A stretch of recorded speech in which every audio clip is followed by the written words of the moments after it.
Hello my dear friends, வணக்கம்.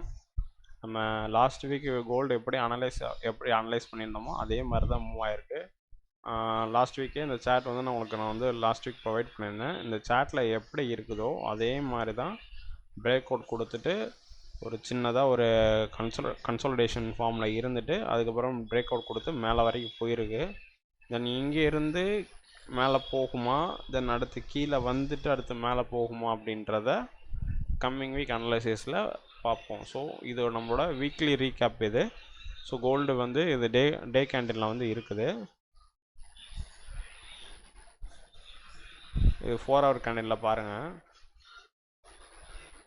நம்ம எப்படி எக்ஸ்பெக்ட் பண்ணமோ அதே மாதிரி ஒரு ஷார்ட் டேர்மாக ஒரு கன்சாலிடேஷனில் இருந்துட்டு அந்த கன்சாலிடேஷன் முடிச்சுட்டு அதுக்கப்புறமேட்டு ஓவராலாக ஒரு பிரேக் அவுட் கொடுத்து இப்போ மேலே போயிருக்கு. ஸோ இது என்ன ஆகும்னா மறுபடியும் கீழே வந்து அடுத்து 2330 அந்த ரேஞ்ச் வந்து நம்மளுக்கு வந்து ஒரு நல்ல சப்போர்ட் ஆக்ட் ஆகிட்டு இருந்துச்சு. சரி, நல்ல ரெசிஸ்டண்ட் ஆக்ட் ஆகிட்டு இருந்துச்சு. ஸோ அந்த ரெசிஸ்டன்ஸ் கண்டிப்பாக மறுபடியும் வரும். வந்துட்டு அதுக்கப்புறமேட்டு கம்மிங் வீக்கில் நியூஸஸ் இருக்குது, ஃபண்டமெண்டல்ஸ் இருக்குது. ஸோ ஃபண்டமெண்டலில் பேஸ் பண்ணி அடுத்து வந்து கோல்டு வந்து மூவ் ஆரம்பிக்கும். மேபி ஃபண்டமெண்டல்ஸ் வந்து கோல்டுக்கு வந்து பாசிட்டிவாக இருந்துச்சுன்னா 2330 மறுபடியும் 2400 போகிறதுக்கான எல்லா பாசிபிலிட்டிஸுமே இருக்குது. So let's wait and watch என்ன நடக்குன்றத நம்ம பார்ப்போம். ஒன்ஸ் அகெயின் ஸோ கோல்டு என்ன ரேஞ்சில் வந்து மூவ் ஆகிருக்கு, என்ன நியூஸ் இருக்குன்றத பாருங்கள்.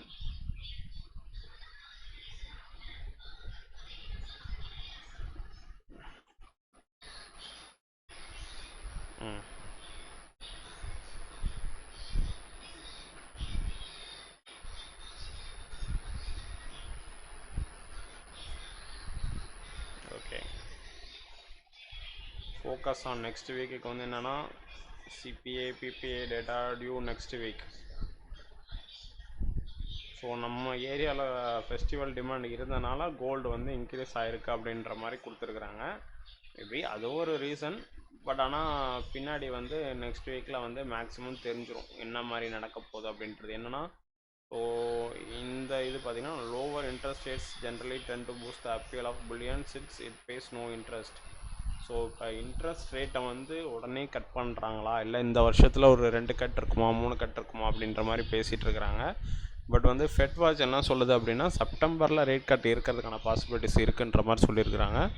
இன்கேஸ் செப்டம்பரில் ரேட் கட் இருந்துச்சு அப்படின்னா கண்டிப்பாக கோல்டு வந்து மறுபடியும் 2430 போகிறதுக்கான வாய்ப்புகள் அதிகமாக இருக்குது. இன்கேஸ் செப்டம்பருக்கு அப்புறமேட்டு நாங்கள் மறுபடியும் வந்து ஒரு நவம்பரில் எலெக்ஷன் இருக்குது, எலெக்ஷன் ரிசல்ட்டை பேஸ் பண்ணி அடுத்து ஒரு ரேலி இருக்கும். So let's wait and watch for gold.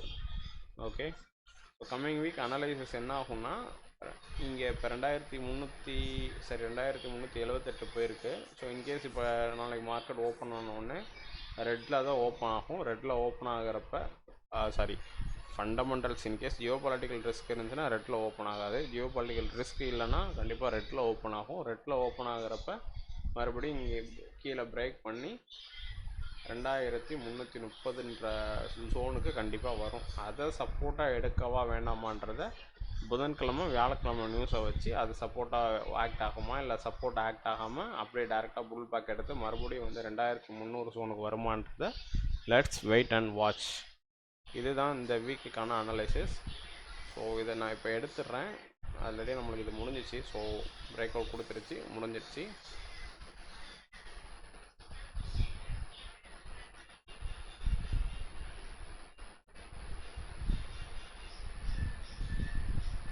Okay,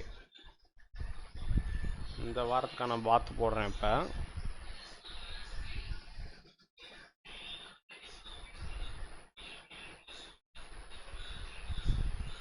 projection வாத்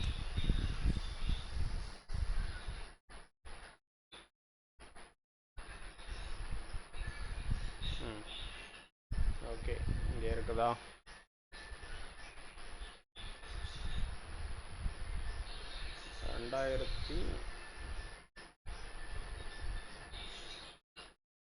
$2330 மறுபடியும் வந்து 2350 வரும். இங்கேக்குள்ள ஒரு 2 more டேஸ்க்கு கன்சல்டேஷனில் இருக்கும்.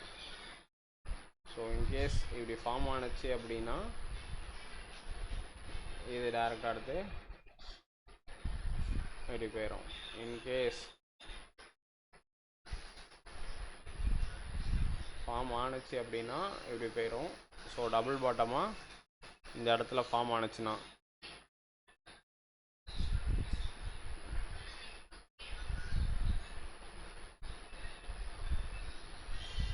இந்த இடத்துல டபுள் பாட்டமாக ஃபார்ம் ஆணுச்சு அப்படின்னா, ஸோ இந்த டபிள்யூ ஃபார்ம் ஆகி டபுள் பாட்டமாக ஃபார்ம் ஆணுச்சுன்னா அப்படி போகும்.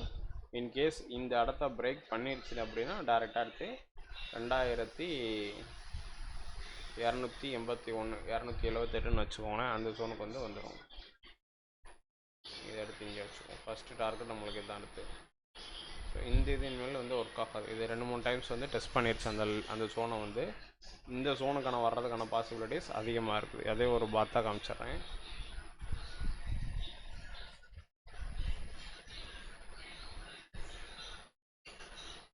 ரொம்ப ஸ்ட்ராங்காக இருந்துச்சுன்னா அந்த ஜோன் வேலையே செய்யாது. 2300 2290 ஜோனு வேலையே செய்யாது.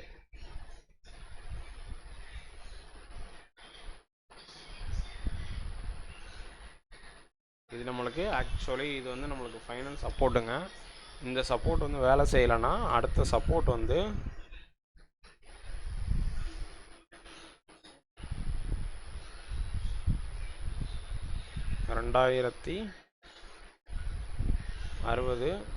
அதை விட்டுட்டோம் அப்படின்னா 2000. ஸோ இது எல்லாமே அடுத்து நம்மளுக்கு சப்போர்ட்டாக ஆக்ட் ஆகும். இதுதான் இந்த வீக்குக்கான கோல்டு அனாலிசிஸ். ஒன்று உங்களுக்கு இந்த ஜோன் 2330 டச் பண்ணிட்டு பிரேக் பண்ணிடணும். ஸோ 2330 டச் பண்ணிட்டு திருப்பி டபுள் பாட்டம் இங்கே ரெடியாகி மறுபடியும் உங்களுக்கு கோல்டு ஃப்ளை ஆகணும். இன்கேஸ் இங்கே டபுள் பாட்டம் ஒர்க் ஆகலை அப்படின்னா கண்டிப்பாக கீழே வர்றதுக்கான பாசிபிலிட்டிஸ் இருக்குது, அதிகமாக இருக்குது. ஸோ இதுதான் இந்த வீக்கான மோஸ்ட்லி அனலைசிஸ். நம்ம அடுத்த வீடியோஸ் நம்ம அடுத்தடுத்து நம்ம ரெகுலராக பார்க்கலாம். Okay, thank you.